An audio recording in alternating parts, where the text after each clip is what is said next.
오늘 함께 보실 하나님의 말씀은 요한복음 1장 35절에서 39절입니다.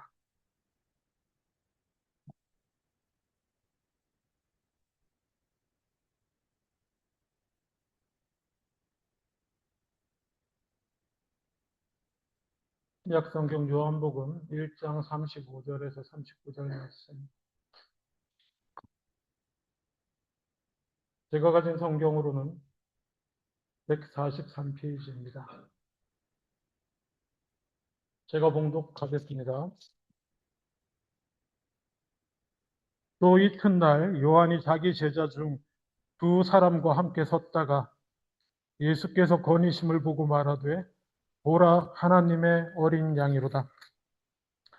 두 제자가 그의 말을 듣고 예수를 따르거늘 예수께서 돌이켜 그 따르는 것을 보시고 물어 이르시되 무엇을 구하느냐?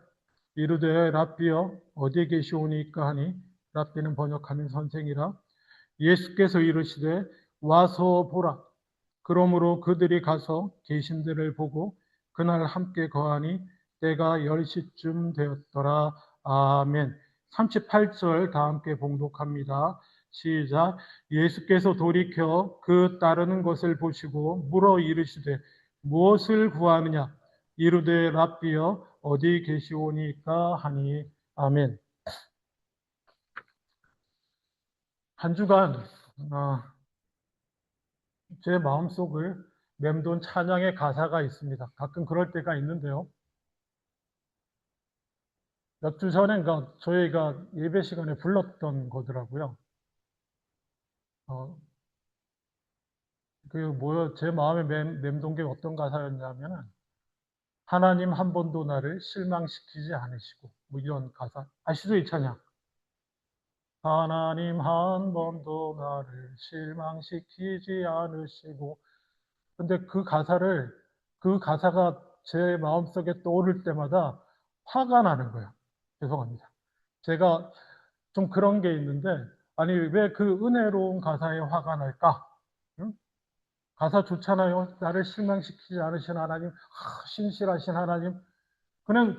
저는 근데 가사가 떠오를 때마다 분노가 치솟았습니다. 왜 그런지 아세요? 그게 잘못됐다는 게 아니에요. 제가 어딘가 잘못됐을 수도 있지만, 왜? 네가 뭔데? 하나님 앞에서 감히, 하나님은 나를 실망시키지 않으시는 분이야. 네가 뭔데? 네가 마치 이거는 아버지 앞에서 가지고 당신은 나를 실망시키지 않으시네요, 아버지. 이게 뭐 하는 짓거리냐, 갑자기 이런 게 속에서 막 솟아오르더라고요. 죄송합니다. 제 영성에 문제가 있을 수도 있습니다. 그렇지만 저는 계속 묵상했습니다. 주님 왜 이럴까요? 물론 그분의 작사 의도는 충분히 이해합니다. 내 인생에 하나님이 늘 함께 하셨고 신실하시고 채워주시고 응답하시는 분. 그래서 하나님 앞에 내가 실망한 적이 없다. 뭐 그런 고백이었을 거라고 믿습니다만은 저는 항상 좀 이 본성이 약간 삐딱한 데가 있는지 그냥 화가 났어요. 감히 하나님 앞에서 하나님이 나를 실망시키지 않으신다. 당신은 나를 실망시키지 않은 분이십니다. 믿을 만한 분입니다. 저는 이게 말이 안 된다고 생각합니다.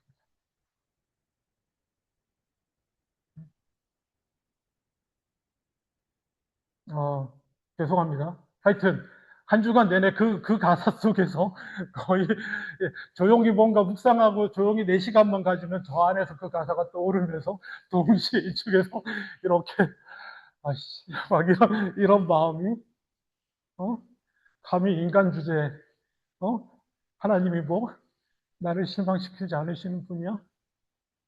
실망시키면 네가 어쩔 건데?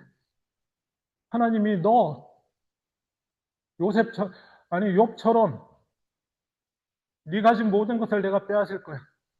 빼앗는 건 아니고 내가 줬으니 내가 더 취하겠어. 네가 어쩔 건데? 이건 제 얘기입니다. 하나님이 네가 어쩔 건데 이렇게 말씀하신다는 뜻이 아니고 그냥 제 속에 나오는 얘기예요. 네? 또 뭡니까?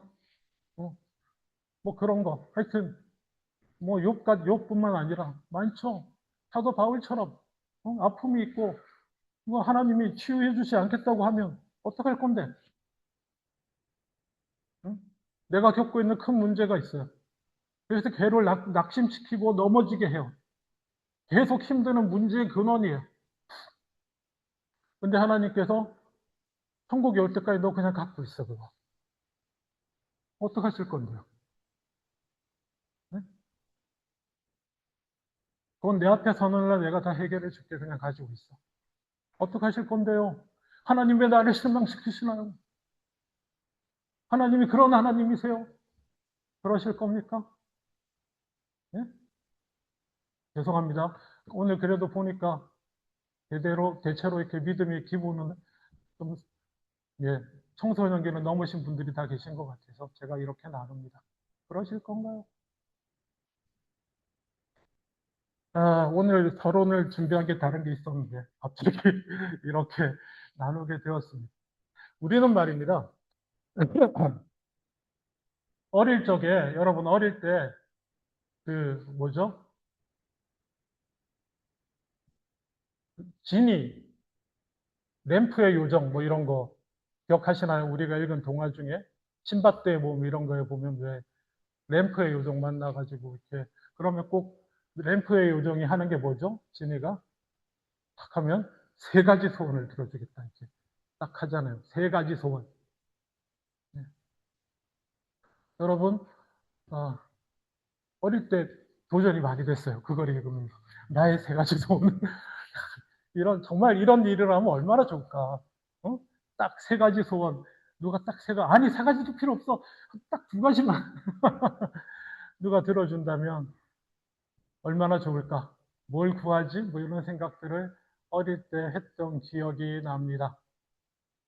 어, 근데 작년이었나요? 제가 무슨 이렇게 드라마, 짧게 드라마 광고 하잖아요. 이렇게 새 드라마 나옵니다. 뭐 이렇게 할 때 거기 보면 이제 다 이루어질지인가 뭐 이런 진이가 나오는 드라마가 이렇게 램프의 요정이 뭐 한국인으로 나와 뭐 하여튼 그런 게 있었어요. 근데 뭐 그냥 이렇게 지나가는 거였는데 그래서 어 자기 그 유명한 남자 이렇게 모델 출신 아주 키 크고 멋진 남자 배우 남자 탤런트가 그 진이 역을 맡았는데 그러면서 이제 이렇게 얘기를 해요.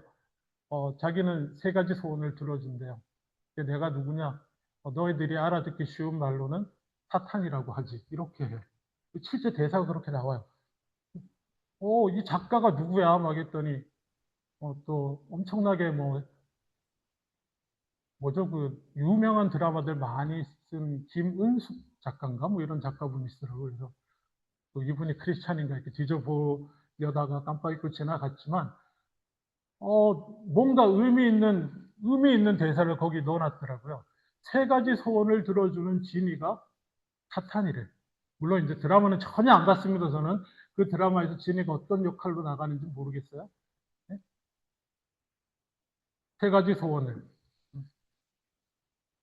어, 들어주는 게 사탄의 역할이다. 어, 아주 느낌이 있습니다. 느낌이 있어요. 여러분 근데 보세요. 우리 인생 중에 그러면 하나님 믿은 후에 주님이 뭐 꿈속에든지 환상 중에든지 나와가지고 너의 소원이 무엇이냐? 내가 들어줄게. 그렇게 말씀하신 적 있으십니까, 여러분 인생에? 물론 우리 성경을 통틀어서도 보면 아마 구약에 한 명 있을 거예요, 그렇죠? 솔로몬이 기도했더니 하나님이 너 하나 구해라. 그랬더니 지혜를 구해서 하나님 기뻐하셨다고 이렇게 얘기가 있는데, 아, 만약에 지금 주님이 오셔서 여러분에게 세 가지 소원을 들어줄게 진짜 그러면 여러분 뭘 구하실 것 같습니까? 어떤 분은 이렇게 말씀하시더라고요. 그 사람의 소원이 지금 그 사람이 어떤 사람인지를 보여준다. 여러분에게 지금 딱 떠오른 소원들이 있잖아요. 그게 지금의 여러분을 보여주는 거예요. 여러분이 처한 모습을 솔직하게 생각해 보십시오. 근데 그 작가분이 그 사람은 그렇게 세 가지 소원이든지 그 떠오르는 그것들, 뭐, 대부분 기본적인 거 아니겠습니까? 그래서 그 대학 시절에 여러분, 저는 아직도 제가 뭐 주로 그쪽에 관심이 있어서 그런지 모르지만 그 교양 심리학을 들었었거든요. 심리학 선택 중에 제가 심리학을 하나 들었는데, 그때 처음 심리학이라는 걸 접하면서 야 이거 뭐 우리 다 아시는 거 있잖아요. 뭐 프로이트 뭐 이렇게 프로이트 나오고 정신분석학 나오고 그 다음에 여러분 뭐 이렇게 비둘기 장치 기억나세요? 혹시 그런 거 들어보셨어요? 이렇게 비둘기 장치를 하는 거예요. 비둘기가 한 번, 뭐 두 번 두드리면 모이가 나오게 뭐 이런 거 해가지고 행동주의 심리학이라고 하는 그런 게 머릿속에 남아 있는데 그 심리학 중에서도 그냥 그나마 야, 이거 괜찮네 하고 생각했던 게 뭐냐면 너슬로우라고 하는 사람이 인간의 욕구의 발달 단계가 있다. 뭐 5단계, 나중에 6단계 되고 나중에 최근엔 8단계까지 되는데 뭐 이렇게 발달 단계 삼각형 표그램 기억하시는 게 이상한 겁니다. 제가 좀 독특해서 그래요. 기억하고 다시 살펴봤는데 뭐 인간의 제일 기본 욕구에는 뭐가 있고 그래서 그 욕구가 충족되면 그 다음 욕구로 나간다. 뭐 이렇게 주장한 얘기가 있어요. 기억 안 나셔도 돼요. 안 배우실 수도 심리학은 한 번도 안 배우실 수도 있으니까 그냥 우리가 다 생각해 보기에 인간 욕구의 바닥에는 뭐가 있을 것 같습니까? 제일 바닥에 우리의 그렇죠. 금방 또 찾으셨네요. 요즘 AI에 다 나옵니다. 예. 생리적 욕구. 생리적 욕구가 있습니다. 그렇죠? 의식주, 산소, 물 이런 거 원초적인 욕구고 그게 충족이 되면 그 다음에 사람들이 뭘 찾느냐 하면 안전 욕구라고 이 심리학자가 쓴 거예요. 안전. 신체 위험과 그리고 생리적 욕구의 박탈로부터 자유로워지고 싶은 욕구를 추구한다고 합니다. 그래서 안전이 좀 그런 안정이 보장되고 나면 그 다음에 어떤 생각이 드느냐? 소속감의 욕구, 애정의 욕구, 그리고 다른 사람들로부터 존중받기를 원하는 욕구. 이렇게 하나씩 해결되면 이렇게 된대요. 그래서 인간이 뭐 최종적으로 나아가서는 자기 실현의 욕구. 이렇게. 그리고 그의 제자들이 나중에 하나 더 못했는데 자아 초월 욕구, 뭐 이런 종교적인 걸 하나 추가하긴 했지만 어쨌든 메슬로우는 뭐 이렇게 자아 실현의 욕구, 뭐 이런 거를 추가해서 인간들은 그런 것들을 가지고 있대요. 그래서 여러분이 아마 세 가지 소원 한번 생각해 보세요 하면 이 중에 하나, 세 개 중에 한 두세 개, 두 개, 세 개는 분명히 여기에 들어있을 겁니다. 그렇지 않으셨어요? 방금? 세 가지, 지금 내 세 가지 소원. 네. 이렇게 서론이 너무 기네요. 뭐 하여간. 아, 근데 말입니다. 예수님을 따르는 제자들에게 예수님이 한 번 물으신 적이 있어요. 네가 원하는 게 뭐냐? 그것이 오늘 본문입니다. 예수를 따르는 사람들에게 주님이 한 번 물으신 적이 있습니다. 네 소원이 무엇이냐? 오늘 본문에 돌아가 보기를 원합니다.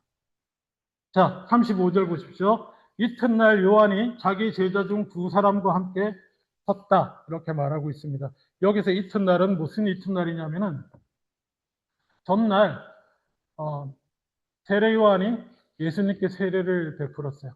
사람들 앞에 이분이 오실 그 메시아다라는 걸 그 비둘기 같은 성령이 그 위에 임하는 걸 보고 확인하고 선포했고 그러고 난 다음 날입니다. 그러고 난 다음 날에 요한이 자기 제자 중 두 사람과 함께 섰다가 말씀드렸죠. 지난주에 세례 요한도 따르는 무리들이 있었습니다. 지금도 일부 남아있다고 실제로 말씀드렸어요. 그 제자들이 함께 섰는데 예수께서 건의심을 보고 말하되 보라 하나님의 어린 양이로다. 자기를 따르는 제자를 옆에 두고 저분이 하나님의 어린 양이다. 저분이 메시아다. 그렇게 얘기를 한 겁니다. 세례요한. 세례요한이 얼마나 대단한 분인지 아시겠죠? 그랬더니 37절에 두 제자가 그의 말을 듣고 예수를 따랐다라고 말하고 있습니다.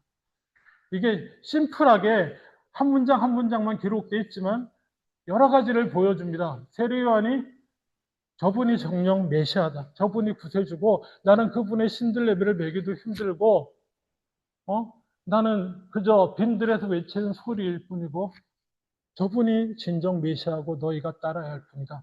아마 이렇게 설명하지 않았을까요? 그래서 제자 둘은 이게 한번 따르기로 맹세한 스승님을 바꾸는 게 쉬운 일이 아닙니다. 그럼에도 불구하고 제자 둘이 따라 나섰다는 건 아마 세례 요한은 적극적으로 그렇게 했을 거라고 믿습니다. 그런 세례 요한이었어요. 그런 세례 요한도 감옥에서 흔들렸습니다. 기억하시죠? 그래서 주님이 예수님을 믿는 중에 예수 그리스도로 인하여 실족하지 않는 자가 복이 있습니다. 라고 말씀해 주셨습니다. 자, 그래서 그 두 제자가 예수를 따랐습니다. 따르기 시작했는데, 자, 38절 보십시오. 예수께서 돌이켜 그 따르는 것을 보시고 물어 이르시되, 예수님의 질문입니다. 무엇을 구하느냐? 오늘의 제목이기도 합니다. 예수를 따르는 여러분들, 무엇을 구하십니까? 근데 놀랍게도 여기 이것은 세 가지 소원이 아닙니다. 내가 너에게 무엇을 세 가지 소원을 들어줄 게가 아닙니다. 놀랍게도 단수입니다. 무엇? 단수. 한 가지야. 너희가 내게 구하는 한 가지가 무엇이냐? 예수님 이렇게 물어보셨습니다. 자, 동일하게 저와 여러분에게 예수님 물어보십니다. 지금 내가 묻노니 너희가 지금 이렇게 예배 드린다고 앞에 나와서 힘들고 귀찮고 어렵고 때때로 아무것 하기 싫은 그 순간에도 이 앞에 나와 있는 너희들이요. 내게 무엇을 원하느냐? 한 가지다. 그러면 여러분 무엇이라고 대답하시겠습니까? 자, 예수님을 따랐던 이 두 제자, 놀랍게도 한 명은 이름이 나오고 한 명은 이름이 나오지 않습니다. 제가 너무 본문이 길어서 읽지 않았지만 40절에 보면 요한의 말을 듣고 예수를 따르는 두 사람 중에 하나는 시몬 베드로의 형제 안드레. 안드레가 먼저 예수님을 따랐고 이 안드레로 인해서 베드로가 이렇게 따르게 되고요. 나머지 하나는 얘기 안 해요. 누굴까요? 그래서 보통 나머지 한 명은 사도 요한이다. 요한복음을 쓰고 있는. 요한복음 안에서 사도 요한은 자기 이름을 얘기를 잘 안 합니다. 돌려서 얘기하거나 지나가요. 그 예수님의 사랑받는 제자 뭐 이런 식으로 아마 그래서 이때가 자기가 예수님을 따랐던 기억을 기록하고 있는 것인 것 같아요. 세례 요한을 따르다가 자기가 어떻게 예수님을 따르게 됐는지 그때 같이 요한을 따르다가 함께 온 사람이 베드로의 형제 사도 안드레고 이 기록을 말년에 여기다가 남기고 싶었던 것 같아요. 그래서 하여튼 그렇습니다. 그랬더니 그때 요한과 안드레 이 두 제자는 뭐라고 대답합니까? 주님, 제 간절한 소원은 주님 이거를 해결해 주십시오. 주님 제가 이것 때문에 미치겠습니다. 이렇게 말하지 않았습니다. 그들의 답변은 뭡니까? 랍비요. 선생님, 어디 계십니까? 이게 뭐냐면은, 일종의 관용구입니다. 그러니까는 어떤 분을 자기 인생의 스승으로 맞이하려고 할 때 찾아와서 랍비는 선생님이란 말이거든요. 이 사람들은 아직 예수님이 주요 그리스도인지 모를 때입니다. 그러니까 그냥 스승님으로 모시고 싶어서 말할 때 어디 머무십니까? 라는 관용어. 내가 가서 이제 따르겠습니다. 이런 뜻이에요. 뭘 원하냐고 했는데 따르기를 원합니다. 나한테 원하는 한 가지 소원이 뭐냐? 지금 너희들의 그 마음의 소원이, 나를 향한 마음의 소원이 뭐냐? 한 가지만 얘기해라. 따르기를 원합니다. 주님 온전히 다시 한번 주님, 이게 여러 가지입니다. 단순히 따른다는 것보다 어디 계신지 묻는다는 것은 뭡니까? 그곳에 가서 주님 계시는 곳에 함께 하고 싶습니다가 먼저예요. 주님과 함께 하면서 따르는 겁니다. 이 당시 따른다는 의미가 그래요. 동거하면서, 함께 교제하면서, 그냥 무슨 뭐 학원 같은 데서 배우는 그런 게 아닙니다. 그야말로 내가 따르고자 하는 그분과 함께 먹고 자고 하면서 인격과 인격이 부대끼면서 마치 부부가 그냥 사는 것만으로도 서로의 인격이 영향을 주고받아가지고 비슷해져 가는 것처럼 그냥 그분과 함께 교제하고 동거하면서 배우고 듣고 배우고 행하시는 것들을 보고 배우고 삶의 모습을 태도를 그냥 같이 하면서 배우는 의미가 큽니다. 그래서 공식적인 용어가 그렇습니다. 주님 어디 계십니까? 그곳에 제가 가서 주님과 함께 하면서 주님을 따르기를 원합니다. 제 한 가지 소원은 그것입니다. 주님께서 이 소원을 기쁘게 받으신 것 같아요. 39절 보십시오. 예수께서 이르시되 와서 보라. 그래? 너 한 가지 소원이 그거야? 그러면 와라. 어디로? 내가 있는 곳으로. 나를 만날 수 있는 곳으로. 나와 함께 할 수 있는 곳으로. 그래, 와라. 와서 어떻게? 내가 누구인지. 내가 뭐 하러 이곳에 와 있는지. 내가 무엇 때문에 이 땅에 와서 이러고 살고 있는지. 내가 원래 어떤 존재인지. 내가 이 땅에서 뭘 하기를 원하는지. 와서 보라는 것입니다. 놀랍습니다. 보라입니다. 배우라. 훈련해라도 아니고 와서 보라. 내가 누구인지 와서 보라는 것입니다. 그랬더니 그들이 가서 계신 데를 보고 그날 함께 거하니 때가 10시쯤 되었더라. 이때 10시는 낮 오전 10시로 여겨집니다. 왜냐하면 요한은 지금 유대인들 대상으로 글을 쓰는 게 아니고 한참 뒤에 이방인들 교회에서 아마 에베소 교회로 여겨지는데 에베소 교회에서 마지막으로 남아서 글을 쓰고 있어서 그냥 이스라엘 백성들 시간이 아니고 그 현대 시간 비슷하게 오전 10시라고 여겨지는데 함께 했다 뭐 이렇게 얘기하고 있습니다. 되게 간단한 얘기입니다. 대단히 간단한 얘기인데 예수님께서는 한 가지 소원을 물으십니다. 여러분, 세 가지 소원을 여쭤보신다고 하면 조금 고민, 이렇게 몇 가지 떠오르는 게 몇 개 있잖아요. 지금 당장 내지는 적어도 이 땅에 살아가는 동안 뭐 해결됐으면 하는 거. 다 그게 생존과 생존의 보장, 안전과 그리고 세상 사람들의 인정. 요 세 가지 중에 한 가지씩 딱딱 하시면 될 거예요. 네?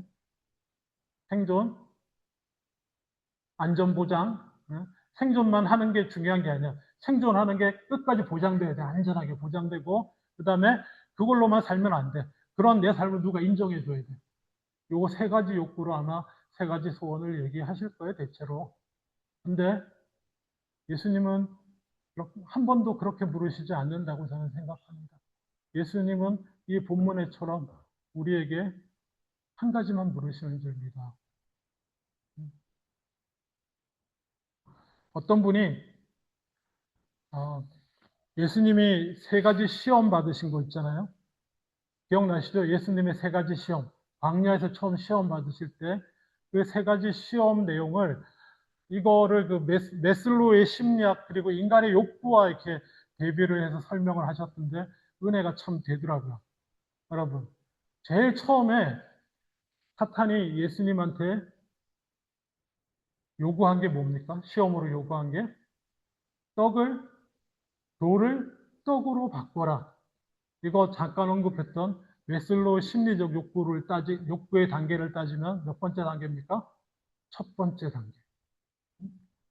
사람이 아무래도 생존 문제가 해결돼야 뭐 하나님도 찬양하고 뭐 하나님 나라 생각도 하고 지 배부르고 건강하고 이 육신의 기본적인 욕구가 해결돼야 뭐 하지 않겠니? 그러니까 네가 메시아라고 이 땅에 왔으면 사람들의 첫 번째 소원, 생리적 욕구를 채워줘야 될 거 아니냐? 돌을 떡으로 만들어라. 어서 먹여야 될 거 아니니? 그때 예수님의 답변은 뭡니까? 너무나 잘 알죠. 사람은 떡으로만 사는 것이 아니라 사람은 하나님의 입으로 나오는 모든 말씀으로 사는 것이다. 아멘. 여기서 사실 다 끝났어요. 그 이후의 시험에는 다 이 답변에 대한 실천입니다. 두 번째 시험은 뭡니까? 성전 꼭대기에 뛰어내려라. 이게 두 가지로 해석할 수 있지만 원래 사탄의 질문은 뭐냐면 뛰어내려 봐. 괜찮아. 하나님이 지켜주실 거야. 안전을 보장해 주실 거야. 구약 성경에도 언급돼 있잖아. 천사들이 지킬 거라고. 이거 뭐죠? 두 번째 욕구. 안전의 욕구. 내게 충족된 이 먹고 살고 건강하고 이 생리적 욕구가 이제 꾸준히 사건 사고로 인해서 잃어버리지 않고 안전하게 보장돼야 되는 거예요. 이거 안전의 욕구 하나님이 채워주시지 않았냐 할 때 예수님의 답변은 뭡니까? 말씀으로. 하나님 사람은 떡으로 사는 게 아니라 말씀으로 사는 거기 때문에 하나님의 말씀으로 거기에 대항 싸우십니다. 또 주 너희 하나님을 시험하지 말라. 또 마지막은 뭔가요? 세 번째는 뭡니까?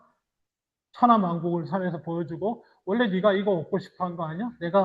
나한테 절하면 내가 포기할게 이럴 때 또 역시 말씀으로 이거 욕구는 뭡니까? 인정 욕구 혹은 자아 실현의 욕구를 표상한다고 십니다. 그렇게 얘기하더라고요. 정말 맞는 것 같아요. 사탄이 예나 지금이나 인간 심리를 꿰뚫고 있어요. 사탄이. 이게 얼마나 놀랍냐면 언젠가 말씀드렸지만 창세기에 사탄이 선악과 따먹으라고 이렇게 유혹할 때 그 유혹의 문장도요 인간 심리를 내면의 욕구를 꿰뚫고 있는 문장들이에요. 네? 다시 설명 안 합니다. 시간 관계상 여기도 똑같아요. 예수님 시험을 할 때 인간의 기본 욕구를 꿰뚫고 있어요. 근데 예수님은 한 가지만 물으십니다. 한 가지만 물으시고 그 한 가지는 예수님과 그리고 그 한 가지에 대한 제자들의 대답은 예수님과 함께 거하고 요한복음 15장의 표현을 빌리자면 가지로서 나무에 예수님이 붙어서 내가 그 안에 그가 내 안에 있기를 원합니다. 예수님은 그걸 지금도 물어보시면서 그걸 원하십니다. 그리고 놀라운 것은요. 이렇게 말씀이 예수님이 내 안에 내가 그 안에 거하면 말씀 안에 거하면 말씀이 내 안에 거하면요. 우리의 나머지 욕구와 욕망들은 그 말씀 앞에 그 하나님 말씀 앞에 우선순위가 쫙 정리가 되고 정돈이 돼요. 성경은요. 욕망이 없어야 된다고 말하지 않습니다. 다 모든 욕망을 끊어내고 몇 주 전 설교했던 것처럼 욕망을 다 끊어낸 느낌은 어떻게 됩니까? 그냥 죽는 거예요. 초기 불교의 많은 제자들이 자살을 했다고 얘기하지 않았습니까? 인간이 그래요. 그게 아니고요. 하나님이 우리에게 어, 건전한 욕망들을 주셨어요. 생육하고 번성하고 땅에 충만하고 하나님을 찬양하고 서로 사랑하고 섬기고 수고하고 일하고 일하는 것에 대가를 얻고 이런 선한 욕망들을 줬는데 그 욕망들이 우리를 지배하게 하면 우리를 지배하도록 하게 만드는 질문이 그 진리의 질문인 것 같아요. 제가 생각하면. 세 가지. 야, 네가 원하는 거 있지? 세 가지 딱 골라봐. 내가 들어줄게. 그럼 거기에 사로잡혀요. 근데 예수님은 한 가지만 물어보세요. 그리고 구원 얻는 우리의 대답 한 가지는 뭡니까? 정말 살려면, 하나님 앞에서 우리가 살려면 그 질문에 대답 잘해야 돼요. 한 가지. 네가 원하는 게 뭐냐? 뭐라고 답변하시겠습니까? 살려면 한 가지 답밖에 없어요. 뭐죠? 주님 어디 계십니까? 늘 주님과 함께 하기를 원합니다. 그것밖에 없습니다. 그리고 그 대답 안에 말씀 안에 살기를 원합니다. 그 대답 안에 나머지 모든 내 욕구가 우선순위를 가지고 정리가 될 때 우리 삶이 정돈이 되고요. 그리고요, 낙심했네, 실망했네, 더 이상 그런 것이 없는 삶이 될 줄로 믿습니다. 그래서 예수님이 명하신 듯, 주님이 명하신 대로 항상 기뻐하는 삶, 항상 감사하는 삶 살아가게 될 줄로 믿습니다. 그래서 흔들림 없는 삶, 하늘의 평안 누리는 삶 살아가게 될 줄로 믿습니다. 말씀을 맺기를 원합니다.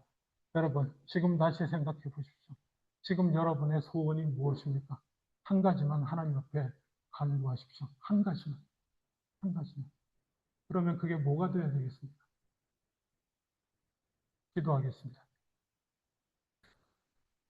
아버지 하나님, 내 한 가지 소원, 다시 한번 주님과 함께 하기를 원합니다. 주님 어디 계시나이까? 내 안에 계시지 않는 것 같고, 예배 가운데도 없는 것 같고, 주님, 간구합니다.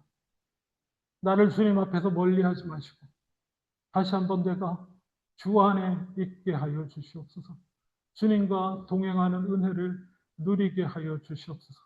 오직 내 한 가지 소원, 내가 살 소원, 그것뿐인 줄 믿습니다. 감사드리고 예수님 이름으로 기도합니다. 아멘.